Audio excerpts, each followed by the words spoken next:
Hey everyone, welcome to another edition of the Bolt Crew podcast. Dave Pele, Josh Pele, Mario Heron, talking Charger football with you. We'll have a guest in just a little bit, someone that's been around training camp, give you some ins and outs of what he's seen. Obviously, the way social media is, I think we all know a lot of what's happening. We know different things to look for and things that are promoted. And you have people that will report on a team that not exactly all of them are Charger fans. And for me, I was like that you're getting a fair angle. You know, you're seeing everything from a 360 point of view. Unfortunately, we'll start the show off with the worst news possible. And I guess second worst news possible. Worst news possible would be someone gone for the year, and that would be Justin Herbert, who's obviously our best player. Bad news is, if you aren't aware already, Justin Herbert injured in camp. Justin Herbert, Josh, I'll let you continue on with it, with what the injury is and how long he's out. But overall, you're like, that's just a punch in the chest to go, Justin Herbert's hurt.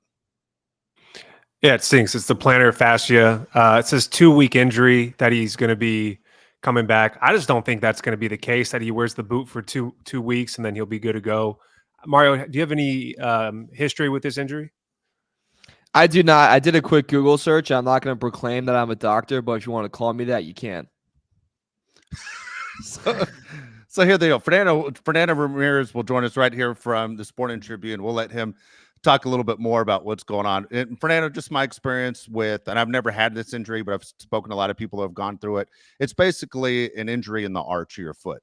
Yeah. And so when you look at the injury in the arch of your foot, it sounds like putting a boot on for 2 weeks and thinking when you take it off, it's going to be magically healed. It just doesn't seem right. Right. I mean, it seems like, hey, when are you getting fitted for orthotics? Because that's what you're going to be wearing to make sure that arch stays in place so you don't strain it again. Well, first off, Dave, I love the look. I'd never seen that look on you before. So, dude, I can't see. And I don't like the way I look when I wear glasses and a hat. So here I am. I'm stuck with glasses, no hat. That's the well, if you guys remember, Antonio Gates had that same injury, and it would go in and out. And some games he would struggle with that injury. Other games I remember he was completely fine. So yeah, it's just going to be an up and down situation. I'm sorry, my voice sounds a little weird. I'm a little bit under the weather, but yeah, it just seems like one of these injuries. And I guess he went through, I think I saw Pop put, I wasn't there yesterday because I wasn't feeling too well. So, but I saw Pop put that he went through the whole practice and it happened after. So yeah, unknown where or when it happened, but it's going to be one of these things that he's probably going to have to go through for a while, if not his whole career. So, I mean, I guess for some athletes it is manageable. I think I saw, something that like Peyton Manning had it as well. Other guys have had it. So, yeah, it's going to be something he's going to have to go through, but sometimes it's going to flare up. Other times it's going to, other times it'll feel like it's fine. So he's going to have to manage that basically, probably for the rest of his career. And again, like Mario said, I'm not a doctor either. So, and like Jim said, I do not want to speculate on anybody's injury other than my own, but that was funny, by the way. I was sitting there and I kind of chuckled and he looked at me and I think he kind of chuckled as well because he saw me chuckling. So I actually thought that was pretty funny. So what do you guys think? I mean, if he doesn't play, we're screwed, right? I mean, no, I think he's going to be fine. Fine in the sense of like, he can manage through this.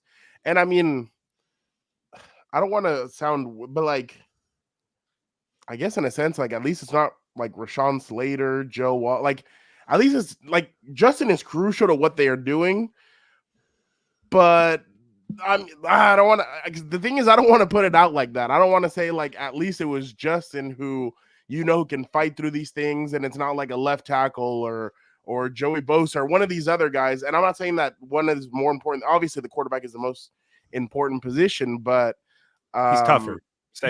Yeah. Well, no. I'm not saying that he's tougher than those guys. I'm just saying he's a tough guy. Kind of sounds like what you're saying. He's going to be able to handle what this is, I think. And I'm just saying, I think it's one of those things where he's going to have to manage it, but he's now going to have to deal with it. So, yeah, it sucks from the aspect of you were installing an offense with him. He was starting to learn. He was starting to – because remember, he's never played with Ladd McConkey before. He's never played with DJ Chark before. He's never played with Brennan Rice before. He's never played with Cornelius Johnson before. He's never played with Will Dissly. Literally, almost nobody on this offense has he really played with before.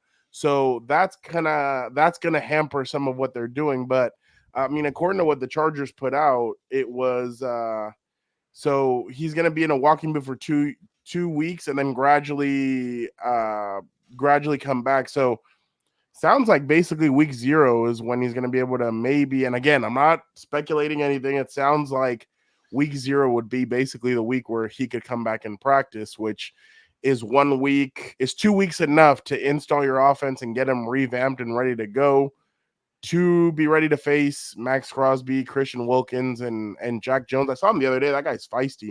Talks a lot of crap too. But yeah, it is a little worrisome to see what's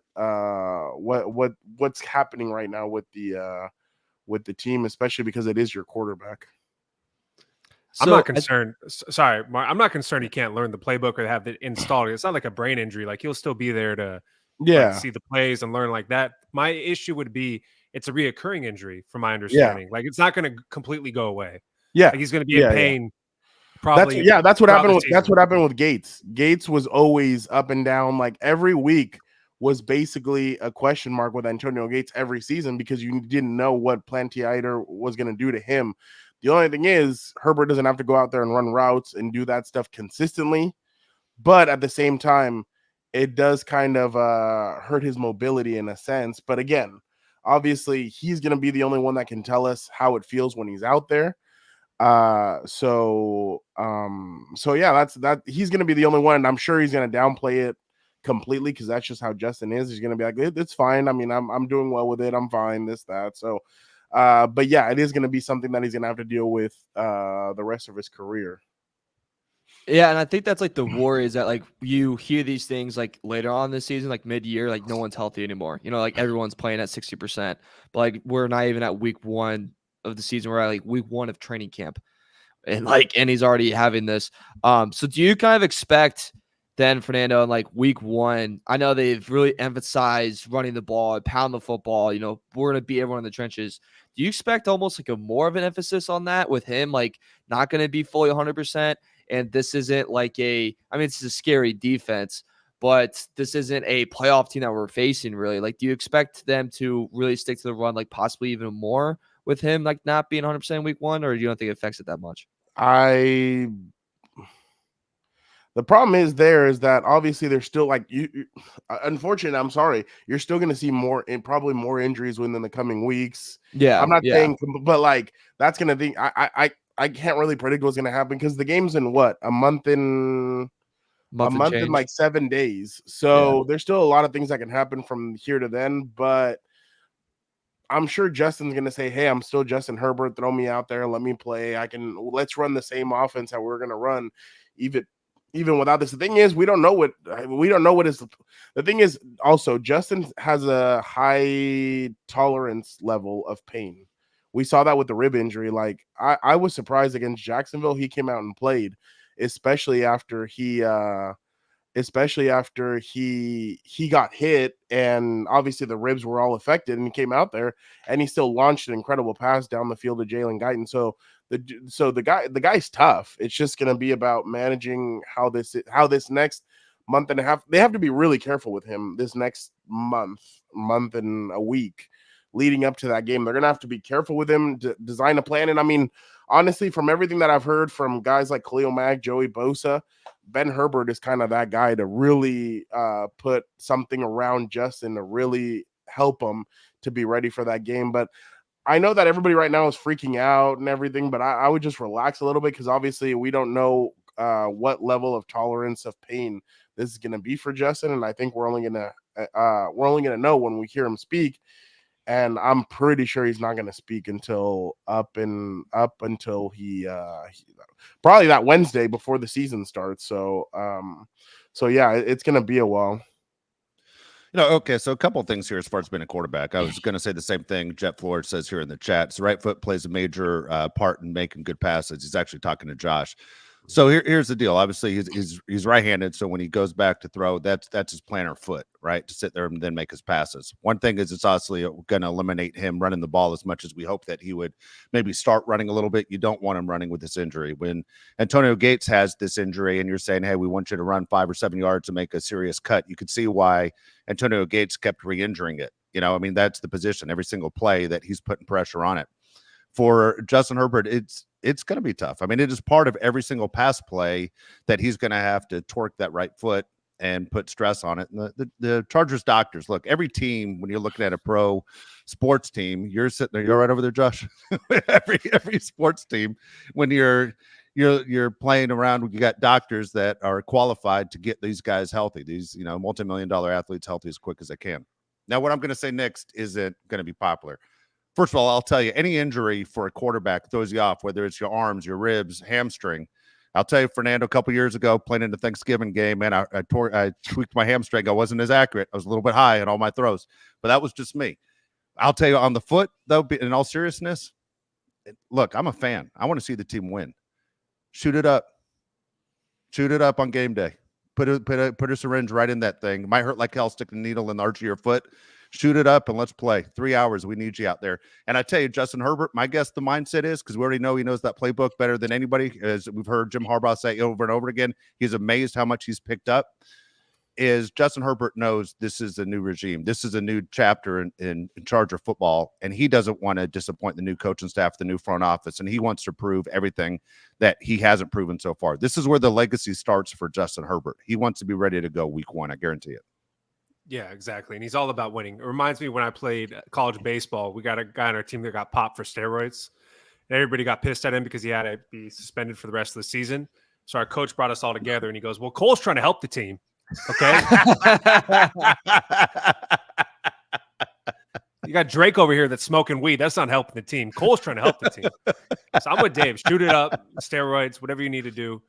Fernando, what's been the talk of camp? Has it been Joe Alt? Has it been Quentin Johnston? Every negative thing you can imagine about Quentin Johnston is all over Twitter. Is it as bad as it seems with Quentin Johnston, or is it all, people trying to make a story? Let me ask you, have you ever played with a quarterback that's had that injury or no? Or do you know of anybody that's ever had that injury? I've only played baseball with people that have had the injury, no football players. What does it change when it comes to their foot? It's a big deal. I mean, the first thing I said to Mario was a curse word when he told me that Justin Herbert had plantar fasciitis. I was like, dude, it's not going to go away. It's something that lingers throughout the season. It doesn't get better. I thought it was a parody. I thought it was a parody account when I first saw the tweet pop up. Like, I thought it was a parody account. No lie. I mean, with the Chargers, you would believe it though, right? When do the Chargers not have tons of injuries? Well, I don't know. Yeah, that's true. Going back to what you asked me, I mean, Quentin hadn't had a bad couple of first days, but it's just those play the bad always is gonna overshadow whatever. Yeah. It's gonna overshadow the good.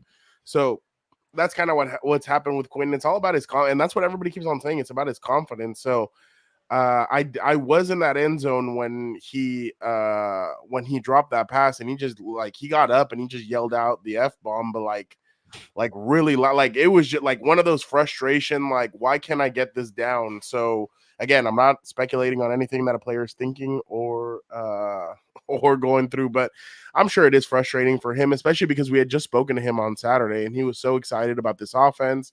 He was excited about the way he had kind of started camp in a sense. So with him, it's just going to be interesting to see how he can rebound from this. And I've been saying, like, I would wait till the joint practice this weekend with the Rams and then the preseason game against, I think it is the Seahawks. Those two are going to be very telling about how Quentin's going to play. And then obviously you go over and you're talking about Joe Alt. There's been some good, there's been some bad, but at the same time, this is where you want him to get his ass kicked, is in training camp against Joe. And Joey's been giving him the business. Like, Joey's been doing different things with him. In one of those, I remember Joey came up and he went around him, and Joe tries to put his hands on him, and Joey just swipes his hands to the left, and he gets around him, and if it was a live game, he probably would have hit Justin. I don't know if he brings him down, but he would have hit Justin 100%.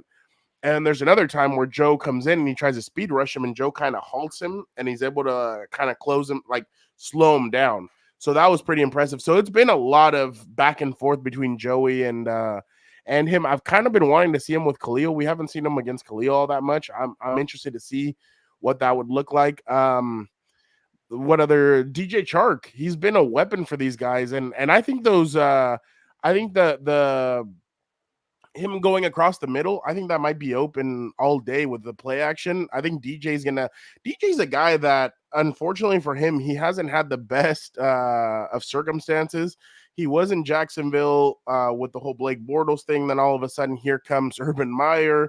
It's a mess. He goes to Carolina. Carolina's been a mess.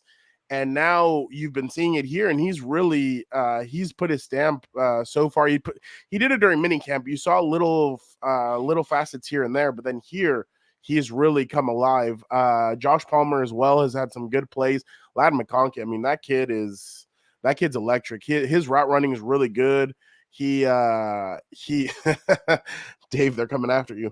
But it looks like Ladd is going to be a great route runner. The thing about him is, and I told you guys this last time that I was on, he finds the cushion and he's able to find it in a defense, make the play, and then he turns up field and guys can't grab him. So it seems like guys, like, you know how they're telling you wrap him up. It's hard for them to wrap up Ladd. So Ladd's going to be a good player that obviously they're gonna enjoy coaching and they're really excited about. And then on defense, obviously you've had good moments from guys like Cam Hart. Deion Henley looks pretty good. I mean, I know that everybody's talking about that one pass where Justin threw that pass to Will Dissly. If he's a hair off, that's a pick six the other way for Deion. So Deion's been making good plays, good reads. He's been very good out there. And I remember he told me at his camp, he's like, I'm excited for this season. He's like, the way they're going to play me, I feel like I could do a lot of different things. And I even asked him, I was like, hey, you've been a quarterback, a receiver, a safety. You played everywhere. Just why do you feel like that helps you? He's like, look, I can cover. I know how to cover. With a safety and a quarterback, I have to read the whole field. I can do that as a linebacker, and I can read and help these guys out. So Deion's been another guy that I think that the future really is bright for him. He seems like a good playmaker. And then Denzel's been making some plays as well. So I think both linebackers have been very good so far. And then AJ Finley's made a couple plays. So look out for him as well. But yeah, those are some of the names and some of the storylines that we've kind of been following so far. Yeah, the Ladd versus Duran leaked, and like his body control and his setting up a route was just gorgeous on a one-on-one. Like I literally sent that to my old coach. I go, how much do you wish you saw this at Noblesville High School? Because it was just never gonna come near it. So obviously, like Ladd, and then Derwin even gave him a little slap on the head, like, "All right, rookie, I like that." That's yeah. You You could tell Derwin was like, "All right, that was a lot better than I expected." But Ladd, like, obviously, is like kind of like the standout, right? Like Charlie Robinson was just there, and he wrote this whole thing for Yahoo. Ladd was like the main topic of it. Are there any other rookies that have made kind of their stamp in camp yet, or like possibly stood out to you in any way? This is going to be a name that maybe not a lot of people know. Zach Hines, tight end from South Dakota State. He's about 6'8", big guy. I've liked him. I think he's going to be a weapon that, look, Donald Parham has kind of been in and out, and he's kind of been in and out of the lineup for the last few years. And Zach is a guy that's kind of come in here. He was flashing a little bit during minicamp. He's flashed a little bit more during training camp. And I think he might be a guy that could end up fighting him for that third tight end position, which obviously the Chargers they could even use 4 tight ends possibly because of the way they've been lining up. I mean, there's times where it's just DJ on the outside and it's 3 tight end sets or they're doing a lot of different formations, a lot of different things. So you're going to have 3 guys that can go out there and make plays. And I feel like Zach is a guy that could definitely make a play. Other rookies that have stood out. I got a rookie question. Yeah, it's one I want to ask about. Cam Hart's what everybody's talking about. Cam Hart. No, Cam Hart has been good. It's just that, I mean, I've always thought that one-on-one battles, and Josh, maybe you know this more because you did play quarterback. One-on-ones between a corner and a receiver, it always favors the receiver, in my opinion. I don't know, but when we've seen him in practice, he's made some good plays. He's knocked the ball down a couple of times. He's a guy that I don't think he's not gonna start, but I think he's gonna grow into his role with this team. Christian Fulton's a guy that they're really excited about, and he's a guy that's been injured. He's been injured in the past, and one of my buddies, Gilbert Manzano, he wrote that Christian Fulton's going to be, if healthy, could be a big time. When he was doing free agent stuff, he's like, Christian Fulton's like a player that could be low cost but high reward, and so far Christian has been that. Him and Asante have looked pretty good. Obviously opposite sides of each other, but Cam Hart's a guy that everybody likes because of his size. Obviously, right away, everybody's going to say, "Oh, it gives that Richard Sherman vibe just because of how tall he is." But Cam's a good player. I think, like I said, he's going to grow into his role. But as of right now, he's still kind of earning his stripes. And there are some plays that I'm not going to say he gets beat, but there is a catch made on him, and then the next time he comes up and he makes a play, or the quarterback just doesn't throw it in the vicinity of the receiver because Cam does. A cornerback like that suffocates a quarterback in a sense because he's suffocating the defense or the receiver, and the quarterback doesn't trust himself to make those kind of throws. So having a guy like Cam could be valuable, and it seems like the two guys that they got out of Notre Dame, they're expecting a lot of big things from. Fernando, you've been at a bunch of training camps. I've been to a bunch of them too, and it's funny. It's almost like you aren't exactly sure what you're seeing. Like you want to hope that what you're seeing is going to execute on Sundays against other teams, but when you're doing a certain system and the coaches are on the field, offense, defense, and they're basically holding your hand through a system, and they can sit there and make any player or any play look good at certain times. So, basically the offense can set up against the defense in a mismatch. They know what they're doing. They're trying to set things up. It's hard to tell, even as a fan, are they that good?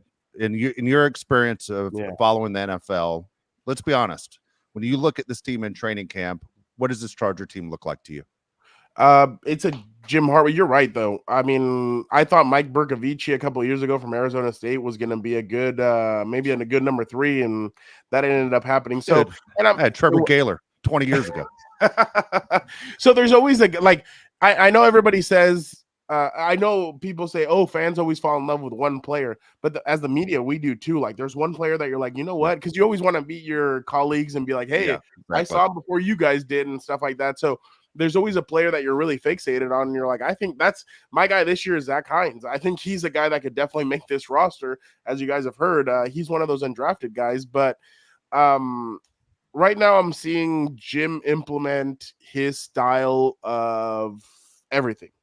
After they're done with practice, all the fans start bum rushing the gates and everything because they think they're going to sign autographs. No, they go and work out with Ben Herbert and the strength and conditioning staff.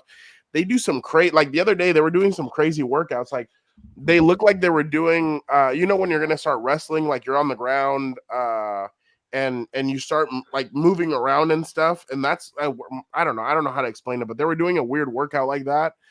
And I saw Derwin and Tony Jefferson working out together, and I just started laughing. And Derwin looks at me, he's like, why are you laughing? I was like, no, I'm not laughing at anything. And then he's like, and then I just started laughing. I'm like, no. And then he's like, you know him? And I was like, yeah, Tony and I went to high school together. He's like, he said he doesn't know you. I was like, no, he knows me. And then Tony's like, that's my guy. So it was just funny. But to see these workouts, there was a workout where they're laying kind of on the ground and they start moving their head up, and they do different things. Just some of these workouts, you're just like, wow. And who was it? I think it was Fulton, or was it Bozeman? Bozeman was the one that says, yeah, it looks really weird to you guys, but to us, it's actually necessary. And you don't know how necessary it is until you see it down the line. So they really have been implementing a lot of stuff in there, and it's just one of those things where it is a Jim Harbaugh led staff. It is a Jim Harbaugh led practice. Everything has Jim Harbaugh stamp so far in this. And if you're asking me to predict, I mean, if Justin's good to go and they're all fine, I've always said this is going to be a 10+ win team just because I think that Jim, I mean, previously I would have probably said 8 wins, but then you add 3 wins because Jim Harbaugh's the head coach, and then boom, that's about 11 wins. So I think this team should be good. And the one thing that they've been doing that's really smart is guys that are coming back from injury, like Gus Edwards, J.K. Dobbins, are really easing them into this. So they'll play a series, they'll take a series off, they'll do different things with them. So I think that's been really smart to keep them fresh. But this seems like a team that yes, it's not going to have all the flashy names like they have in the past, but they have some playmakers and some players that could definitely help them win some ball games. Do you think Brennan Rice is one of those guys that could step in and help him win some games? Do you think he's going to get a lot of playing time? As of right now, no, just because, and again, I think this staff would be one of those staffs that if they don't think that Quentin could help them out in any way, they're going to keep him just for the sake of keeping him, because we all know they didn't draft him. So in a sense, if they wanted to move on from him, they could. They don't have, it's not like Tom in the past where Tom was like, no, my first round draft pick has to hit and we're going to play. Like Jerry Tillery was always playing. And you're like, why is Jerry Tillery playing? And then I remember, when was it? Was it last year? They were like, oh, Brandon, I think, announced the starters and the valuable players will not play this weekend. Jerry Tillery didn't play. And we're in the press conference. We're like, Brandon, did Jerry Tillery get hurt? No. Why? He didn't play. Yeah, because he's valuable. And we're all like, wait, valuable to who?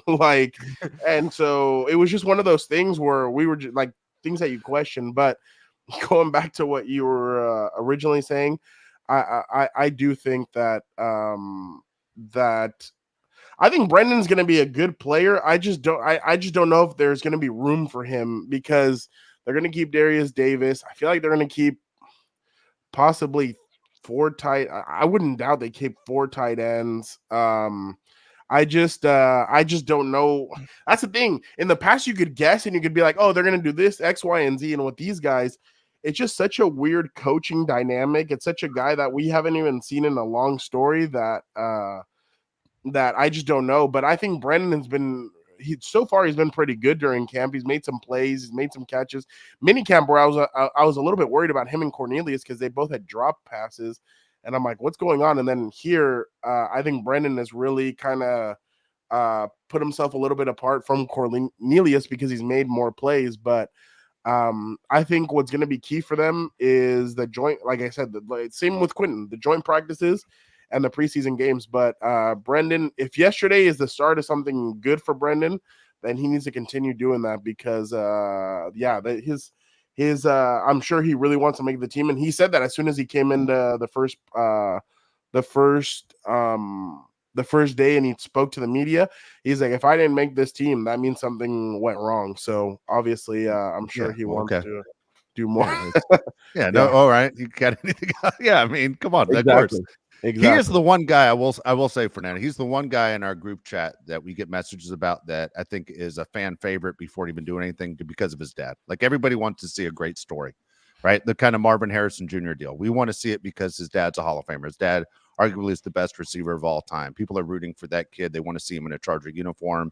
But I mean, Dave, maybe you've been around for years. How many great stories haven't we talked to with guys in training camp? And you're like, wow, like, it kind of even makes you think, oh shoot, I hope this guy makes it, because it'd be a good story. But then he ends up not making it. He doesn't make it anywhere else, and that's just how the NFL. Like, I mean, fairy tale endings and all this stuff and good stories are for Disney. I mean, not anymore, not so much anymore. But like, that's in the movies. Like here, it's a little bit. It's not. I mean, it gets a little bit rough, especially if because I mean, obviously, like he's Jerry Rice's kid, but at the same time, it's like he might have his mom's jeans. Yeah, come on. Well, no, I'm not going that route. But sounds like that's what you were saying. Yeah, no. What were you saying then? God, you really are. We've been trying to put words in your mouth. Yeah, we're like really trying to put words in your mouth. And I'm sorry, Mr. Palais. Can you please let me finish my point? Oh, I thought that I was just trying to finish your sentence. I thought you were saying his mom's not an athlete and he's doing it playing against his mom. No, and she could have been. I don't know, but I'm just saying, like, it's the hunger was there for Jerry. We don't know if the hunger is there for Brendan. And I'm just being honest. Like, they're like Michael Jordan's kids. Michael Jordan had to fight, claw, and be the man because they were dependent. Junior Seau the same way. Everybody was dependent. Let's go with Junior Seau. Everybody was dependent on him to make the money, make a living, boom, boom, whatever. I mean, when you're that next generation, it's like, You don't you already lived the luxury. You've lived with the nice cars. You've gone to the fancy restaurants. You don't go to bed hungry. And I think that's what kind of separates sometimes those legacies. So I'm just saying. Bronny I got you. James. I was going to say Yeah. Bronny James. Yeah, he's a Pete good Rose perfect- Jr. There are a bunch of them. Hey, Bobby I would Bonds look out Jr. for Bryce. Pete Rose Jr. is a great poker player. Yeah. So, Who? I was You just said making a Pete Rose joke. Jr. Oh. That's how it's- Oh, Pete Rose. Yeah. Yeah. I got one more. Mario, do you have one more? I got one more for me. Unless you have Go one more. ahead, Beast. Go ahead. Make sure you put words in his sorry. mouth. Since- This guy's hey, kissing your since, ass. since three of the guys at the four in the square, we know him and we're rooting for him. Tony Jefferson, is he gonna make this team? I mean, honestly, I hope he does. And it's so funny because we were standing there as soon as like I did a story on him. I think I released it yesterday. I did a story on him, and we were standing there and we were just chatting after I was done asking him questions. And I'm like, isn't it crazy that we're both kind of here? He's like, yeah, we had talked before. And like we had done stuff before, but it's never like this where day in and day out we're gonna see each other every single day. I'm like, yeah, that's crazy. He's like full circle moment. And a couple of teachers from East like messaged me and they're like, oh, it's actually pretty badass to see two Titans, one Titan doing a story on another. And I was like, yeah, no, it's pretty cool. So I mean, I'm going to be honest. I think really right now what it's going to come down to is, and Harbaugh kind of said it, that fourth or fifth safety spot. It sounds like they're going to keep quite a few, but I definitely think that that Tony does have a chance because he's a veteran. He knows this system. He knows the coaching staff. He even told me, and I wrote about this, he said he's known Jim Harbaugh since he was at Stanford. He's like, he recruited me and I had actually committed. And then I ended up, I know. He committed to USC, UCLA, Oklahoma, Stanford, Tennessee. I mean, Yeah. got committed to every school. Yeah, no. I remember he was at the Michigan game too. He ended up pulling out and went to Oklahoma with Brennan Clay and Kenny Stills. And he told me, he's like, look, I talked to Joe and Joe was his boss kind of last year when he was with the Ravens. And Jesse is his old positional coach. And he's like, he's like, it would have been easy for me to be like, okay, like, do I get a spot? No. He's like, I want to come in here. I want to fight for my spot. I want to earn it. And that's what he's doing right now. And I think that what's really valuable about him is his leadership. And Derwin said it the other day. It's Derwin, Derwin said that this is how the room's kind of divided. It's Derwin, Alohi, and Tony as the leaders of that group. And I saw Tony doing it. Tony would pull off AJ Finley and be like, hey, and he start pointing and telling him things. And he was doing it with other players as well. So it seems like Tony, from a leadership aspect, can still do it. From physically, I think he's still the same guy. He even said it's a little bit hard for him because he remembers the last time he was on the field, he was so dominant, and he's like, and now it's like, okay, I need to rev myself up to getting to that point. So I think Tony should make the squad. I think he's a valuable piece to that team, and I feel like he could be a guy that down the line could really help, especially because, I mean, he's seen the field from multiple angles. He knows exactly what the defense is supposed to look like, especially being in Minter. Well, with Minter before. He knows John. He knows Jim. So I definitely could see Tony making this squad. I think I'd put it at a higher percentage than 50. I really think that they like him. And if you have the best player on the team in Derwin, like co-signing for you, that should be a good indication for them that they really like him in the room. I thought you had one last one, Mario. I got one more. Yeah. I don't know how, Fernando. I know you're sick. You probably don't want to talk to us anymore. No, But you're good. Hey, I'm whatever. I'm cool with it. you're a gamer. I mean, that's what you are. Hey, I mean, Push He's also through a pain. turncoat. You got the guy to. with You he's got like to. he's wearing a Saints hat right now. I can't get over it. my brother coaches at Saints. What Yeah, do you want me to okay. do? I want you to be loyal to the school you graduated from. I actually don't even think I have one t-shirt. I don't think I have one t-shirt, one hat. I don't think I have anything from East. Like, that's the funniest part. Dude, And I was right down hold the street from the school. Huh? hold on real quick before Josh says something. Here you go. So, Fernando, I coached at Eastlake for 7 years before I went to the rival school as a head coach. Oh yeah, I took Benito. like $2,000 worth of Eastlake baseball gear. I went down by Petco Park. I gave it to the homeless people, just so when people drive into Padre games, I go, man, those kids from Eastlake don't turn out too well. Look how many of them turn out homeless. I actually, that's a really good one. That's a good bet. That's a what are we good gonna one. do That with is it? hilarious. Yeah, That they're, is a they're the really good rival one. now. I don't want to make those guys look good. Yeah. By the so I was way, just giving you a speaking hard of time. rivalries, how have you been the last 2 nights? Has it been a little bit? Okay, look, let me tell you something. Oh. And I see these people on the They chat love ripping to on come me too. at you. It's so funny. Dude, I told you, I had one guy wrote on Twitter to me, I'm going to egg every house in East Lake just so I can get to guarantee I got yours. And I was like, geez, a lot of cussing, a lot of stuff thrown my way the last couple nights. Josh on cloud nine, being a Padre fan like you are. I will say this. 8-1, Dave. Woo. Okay. 2 things. One is don't use we spent $1 billion and we're struggling. The Padres spent $1 billion too in 2023. You know, how did that season work out? We spent $1 billion, you spent $1 billion. Okay, I got it. 2, that team that the Dodgers put out there the last couple of days isn't the Dodgers playoff team. I'm sorry, you're not going to have an infield of Ahmed, of Kiki, of Kevin Biggio, Paez. None of those guys are playing in the playoffs. That's not the Dodger team. So everybody calm down. Show me your trophy case when there's something in it. Actually, you've got to build one. By the And way, then I we'll saw all- Nick we'll all Danepa talk. came at you on Twitter last time. When I'm was getting it? A couple killed. of days ago when you asked about the trophy case or you asked about something. And all these people came at you and he's like, you're better than this or something like that. I saw he tweeted at you. I was like, when people say you're better than that. I say that to umpires all the time. They're like, no, I'm not. And then they don't know what the right answer is when you tell someone you're better than this. They don't know what to say. I still think, that's hilarious. No, and you know, it's funny. Every time I watch a Padre game, Padres and Dodgers, I always think of you. I don't know why. Oh, I I'm live and always die like- by it. I Yeah. watch every game. By the I watch way, every I single- appreciate you last guys, game. you answering my question every single week when I ask Dave, what are you mad at today? I like that. There's a lot. yeah, I got a lot of exactly. problems. Yeah. Josh, my bad. You had a question. I'm sorry.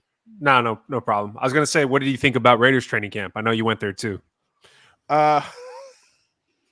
Raider fans have been very mad at me. That means you're doing a good job. Neither quarterback to me like resembles even like Raider fans are very excited right now. And I'm like, yeah, you should be excited about everybody, but like the quarterback position is just really bad. I mean, and again, Gardner Minshew was with Shane Steichen, so I give him a little bit more of the nod forward. But Luke Getsy to me, that doesn't that name, even Cliff Kingsbury, when they were talking about both of them, I'm like, why? Like, I don't know why you would go get either one of those guys. And Luke Getsy, I mean, was okay. Down the stretch, I kind of feel like Justin Fields went F it and just did his own kind of thing and kind of ran his own show, and they did better, but AOC doesn't look like he has the command, and every day it seems like Antonio Pierce is pleading, I want one of you guys to come out and do better and to say, this is my position, I'm the quarterback. And so far we're 7 or 8 practices in, neither one of them have done that, and if anything, they've looked worse. So I just don't know what they're going to do with that quarterback position. I thought it was bad, and maybe I'm reading too much into it. I thought it was bad that that Devontae Adams goes on Club Shay Shay and says, oh yeah, I take Tom Brady over everybody right now. Yeah, I'm taking Tom Brady. Like, that tells you, and I know he said, oh, Aaron Rodgers and I, no, I want to be a Raider. I don't know. I think that where there's smoke, there's fire, and I wouldn't be surprised if at one point Devontae kind of pulls the plug and says, nah, dude, I'm out. Like, I only have 2-3 years left. And then also, with all these receivers getting paid, I'm pretty sure pretty soon he's going to be like, hey, what's up with me? I want a new contract. And that's not really Tom Telesco's MO, to give a guy money when he wants. It's whenever Tom feels like he wants to give the money to that player. So I don't know. I think they're going to be in the Raiders sweepstakes next year. I do too. Dak Prescott or Kirk Cousins. Could you see the Raiders calling the Jets and say, tell you what, straight up, we'll give you Devontae Adams for Garrett Wilson? Oh, no, I wouldn't do that. No, if I'm the Jets, I don't do that. If I'm the Jets, that's what I'm saying. But it sounds like Rodgers runs that whole team. Yeah, but I'd rather trade my next year's number 1 and get Devontae in, and then go Devontae, Mike Williams, and Garrett Wilson. I think that would be an incredible trio right there, where I don't think defenses could stop you. The only thing that could stop you is that damn injury room. But other than that, I think they could definitely do something like that. No, I think Aaron Rodgers really likes Garrett Wilson. I think Garrett's an incredible talent. I would not trade him for anything. I would rather give up a number 1. I'd rather give up a number 1 because, to be honest, like if both teams are healthy, I think the only team that could really challenge Kansas City is New York. I think New York's defense is ridiculous. I think they have a lot of playmakers. The only thing is, can they stay healthy? Hell, they have a left tackle who's one injury away. Mike Williams, Aaron Rodgers, and Morgan Moses. Like, hell, you're hanging on for dear life with all four of those players. So if they could get Devontae in there, I think it'd be an incredible move. That pick would turn out to number 28. You know what I mean? The Raiders would end up a good first round pick. Yeah, here's the deal. Because it's the Chargers. You know, Mike Williams is going to play in 17 games next year, right? He's not going to get hurt. Probably. But it's the Jets. What's going to happen? True. Are the Jets going to out Jet or the Chargers going to out Charger? Negative, positive. That's what I'm afraid of. Yeah. I would love to see. Devontae with Aaron Rodgers one more time just to see what that would look like. But I would definitely.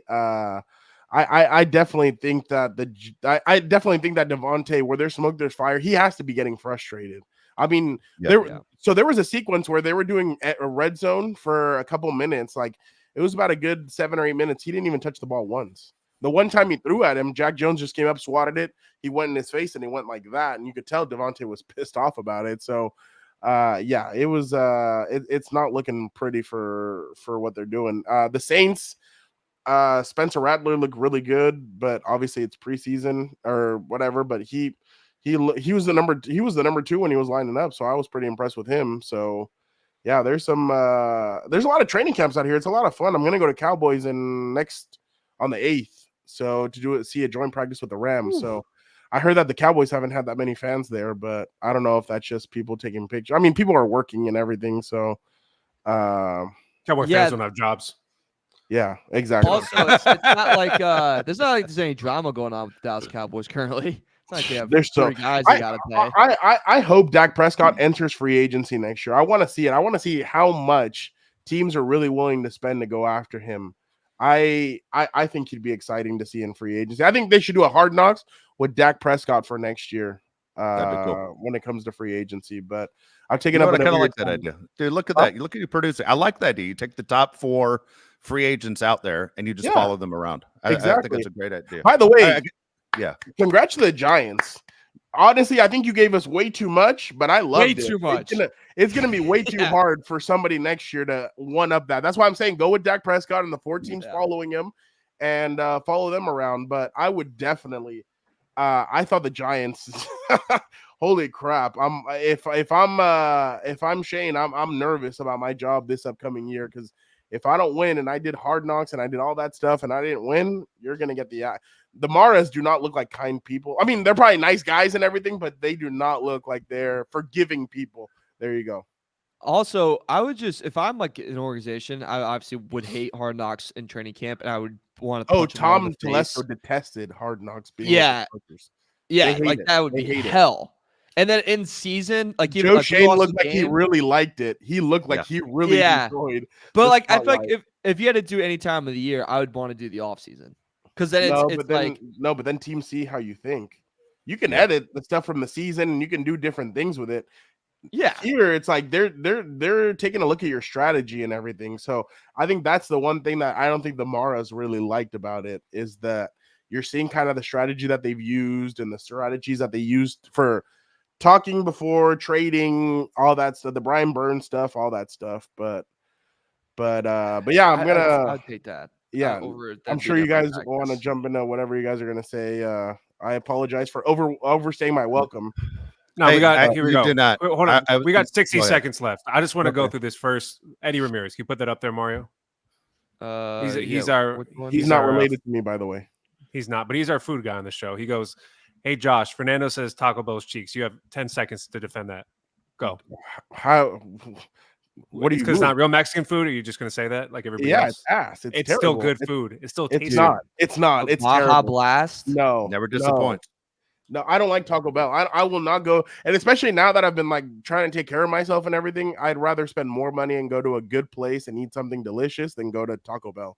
Taco Bell is good for people that get drunk and they're blasted at 1 a.m. and they want to they want something to put in their stomach, in their gullet. But I'd rather go home and make myself something if that's the case. But yeah, no. Wow, Eddie. Okay. Eddie really does know me. I've been saying Taco Bell's ass for years. I hate Taco Bell. I got 3 Taco Bell gift cards in my wallet right now, Fernando. And by the way, late at night, Jack in a Box where the grease comes through the actual shell is pretty impressive. 15. Let's- I'd rather Jack in the Box late at night than Taco Bell. Can we just say a Taco Bell gift card's insane? Why do you need a gift card? It's Everybody knows he loves People it. know. They always People give know it I to go him. all you the love time. Taco Bell? I did. I Loves like it. fast food. I don't go all the All right. time, but we were talking about right before the show started. Mario and I said, "Am I the only guy that gets in my car and thinks which fast food place is closest to me right now?" I can't do that. but I don't. I never stop. I can't do that. I do flame broiler if anything. I'm like a good bowl with vegetables and chicken and stuff. I'm like, that's the way I've been thinking lately. I haven't had a California burrito in months. It's the saddest thing I've ever heard. Good I for you. know. I'm happy you're on I the hate list. it. I hate You it. actually do. I can see. You've lost weight. I'm Who proud hurt of you? No, I appreciate it. Who Everybody. hurt you? Everybody. All right. Stay on the show. Actually, Mario. Next one. Yes or no on this? Dave looks For- like I love Jim this. Halpert. I saw that. That was a He good one. said, "Oh yeah, that is a That good was a one." good one. I'll say All right, what I'll about the give it a next thumbs up. Thumbs up. What about the next one right here? Looks like Dave I looks like like, that. my financial advisor. With Which this I'm the new worst look. math guy of all time. Yeah. He looks As- like he's about to yeah. give it attention out. As Josh, Yeah. as Josh said to me a couple weeks ago, and he couldn't be more right, but he exposed me. He just looked at me and goes, "You aren't good with money, are you?" And I'm like, "I'm not." that was it. That's how Kind of hurt a little bit, but he was right. That's how I think in like relationships and stuff. That's like one person's good with the money, the other one's not. I mean, that's always give. Yeah, and my take wif's and good with stuff. the Yeah. money. There you go. All right. You look How like are Next you one. guys, Josh? I'm like my mom. I'm better with money. If he Oh, was there in you go. charge, Yes. he's be living down by Petco Park. All right, next one. That's In an good. East What, Lake my shirt? East Lake stuff. Yeah, Yeah. East Lake shirt. My hoodie. I think you look great, Dave. Love the look. Shout out Thanks, What do we Sherry. think, Fernando? See? Do you appreciate this look? I mean, no, I can appreciate the look, but I thought we were gonna go with another like insult or like something. Oh no, we can so- only insult him. There you so go. much. Yeah, yeah. Yeah, we don't By have the a way, lot more Sherry, insult. Appreciate the positivity to Dave. Fernando, I do have one question for you because Yeah. just because I want to get it out right now, and I know the show's going to end in a second. We kept you the whole show. Appreciate it. No, I The appreciate you guys coming the along. Chargers' new facility. How nice is it? Because we heard it's extremely nice. And the Oh. reason I asked that question is when the Chargers will be chasing free agents next year and they bring them into that facility, I want the players to be impressed, to go, this is where I want to go to work every day. How nice is the facility? I You know haven't what's seen it. funny? That actually does count when it comes to players. Yeah. I didn't know how much it counted, but when they were in Costa Mesa and everything, you could tell that some players were kind of like, this is like an office building. I think the building is incredible. The chefs were really nice. They gave us a tour and then they gave us pizza and some other food that the players were gonna try. The pork loin there was delicious. I couldn't believe how good it was. It almost tasted as good as my smoker. Yeah, I did get the pizza, by the way. It was like they did different. They did meat lovers. They did all kinds of different pizzas, and they were all delicious. Really nice. That oven's really nice. The facility's really nice. So on the second floor, and I'm sorry to like geek out on you guys, but on the second floor, they have TVs sitting on the on the wall. Yeah. What's impressive about that? They have a patch of grass. So you can go on the ground, and instead of taking the players all the way downstairs, right outside the offensive lineman room, you could go out there and be like, okay, we're going to show you this formation. We're going to show you this. And they can do it on the patch of grass instead of having to go all the way downstairs, which I thought was really smart. That they have the TV there so that they can see the play, how they're going to do their formations, alignments, and all that stuff. And then there they can act it out, which I thought was really, really telling about. They're really putting their mindset on all this stuff. So yeah, no, it's, and even the media room where, not the media room, but like where you do press conferences and everything, really well air conditioned. That's what I was hoping for. I need very good air conditioning when I'm there. So, and even the fields are all really nice. I think fans have, I know that the stands aren't as big as they used to be, but there's very good vantage points for everybody. You see all these videos that people are throwing out there, and they look a lot closer than they did when they were in Costa Mesa. In Costa Mesa, it was the fans, 1 field, 2 field, 3 field. Here it's the fans, 1 field, 2 field, 3 field. So you can see a lot better. You can see a little bit of everything. So I really think that this facility is top of the notch, top of the line, and I think they did a really good job with it. Good deal. Fernando, man, we thank you so much. Really appreciate the time. Of course. Hope you feel better soon, man, my friend. Appreciate it. Yeah, no, I have to be ready by Sunday or they probably won't let me in. So I'm doing all kinds of teas and all that stuff to get ready to go. But again, appreciate you guys having me. And I know I know it seems like the world's falling down, but I would just pull those Aaron Rodgers 5 words, RELAX, relax, There you go. and just breathe a little bit. But Mario, is Thanks, that Mike Matt Ditka and Michael Jordan and Magic Yeah. Johnson? So this one, am I pointing the right one? Yeah. I won this at a silent auction when I was off some I substances. couldn't believe you could be silent, Mario. Me? I wasn't. I yelled at someone to not grab it. And then His Can't mic hear is You muted. okay. That's a Mike Ditka thing, I think. He got so excited. Huh? Got that one. Oh, Yep. Nice. all right. So Appreciate you guys. lots You guys of are the good best, and much love to you guys. And we should get together soon. You got it. Good. You got it, Fernando. Take care, my friend. All right, man. All right, that's Fernando Ramirez right there, man. He's the best. The Sporting Tribune giving us great Charger insight, and always appreciate his time. But always great to see Fernando. What the hell's going on over there, dude? Dude, I don't know. The mic unplugged, God. and my headphones stopped working, and then I don't know. You hear All me right, now? I'm just gonna. Yeah, it's a train wreck, dude. What do you mean? What happened? I didn't say anything bad. Sounds like you jumped out of an airplane. You're running this show. Right now? Yeah. Can barely hear you. Can't hear you. Sound like you're on a walkie-talkie. All right. Yeah, Thank you guys. out. Appreciate Yeah, it. over. So look, here you go. Subscribe, like the show. Appreciate it so much. If you didn't get to the live show, please write your comments in the YouTube comments. I got to get back to my job at H&R Block.